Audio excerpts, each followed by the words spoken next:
Now we are going to discuss Aristotle's Poetics, and we are going to discuss the main points of the tragic plot, its structure, and constituent elements. And we will just uh, get a brief idea while discussing the conclusion part. In short, according to Aristotle, the ideal tragic plot has the following chief characteristics. So these are the main points.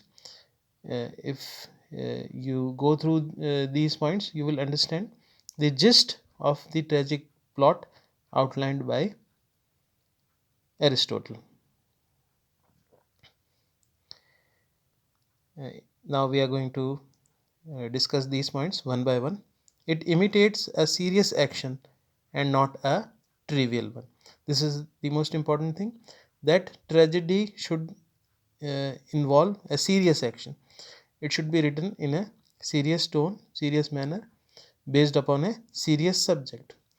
Nothing should be trivial in it. The action it imitates depicts a change from happiness to misery, so that the tragic emotions of pity and fear are aroused. Now, the situation should change from happiness to misery. That is why it will be a tragedy. And emotions of pity and fear must be aroused. It is a complete whole, that is, it has a beginning, a middle, and the end. It has got three parts: a beginning, middle, and end. Then it is of a certain magnitude, that is, size or length. Its length should be sufficient to depict the process of change from happiness to misery completely and clearly. So, we are talking about magnitude, that is size or length. So, eh, it should have a lengthy size. It must have unity of action. There must be nothing, that is, no incident or character superfluous in it, nothing which is not conducive to the process of change. It must have unity of action. That is the most important thing. Unity of action also implies that there should be no plurality of action. There should be one and only one action. Aristotle rules out double plots, plots having two actions, one tragic and the other comic. It must have organic unity, that is, the parts should be proportionately related to each other and to the whole. Organic unity, that means it must be uh, unified into a whole. There must be symmetry, proportion, and order as in the organization of a living creature. Aristotle lays great emphasis on the rule of probability and necessity. The various incidents must be probable under the circumstances. They must necessarily follow from the preceding incidents.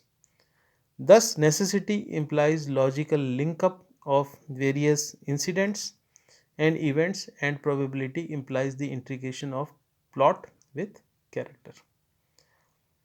So, Aristotle underlines three important points. First one was there must be unity of action, and uh, double plots and plots having two actions, they are ruled out by Aristotle, and he gives importance to probability and necessity. The various events must have logical unity. They must also have another unity, that is the unity which results from the aim or purpose of the dramatist, that of arousing the tragic emotions. Plots may be fatal or fortunate. For tragedy, fatal plots are the best.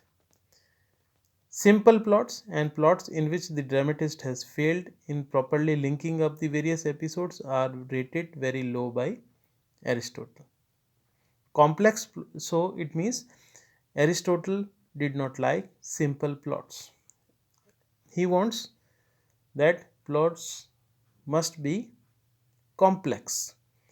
As stated in the next point, complex plots are the best, for they are characterized by the element of surprise. They have peripecia and anagnorisis. These two terms are very important, and we are going to discuss these two terms in our forthcoming videos. The first one is peripecia and the second one is anagnorisis.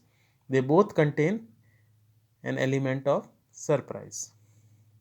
In the end, Aristotle advises tragic dramatists to take care of their denouements, of the resolution of complications.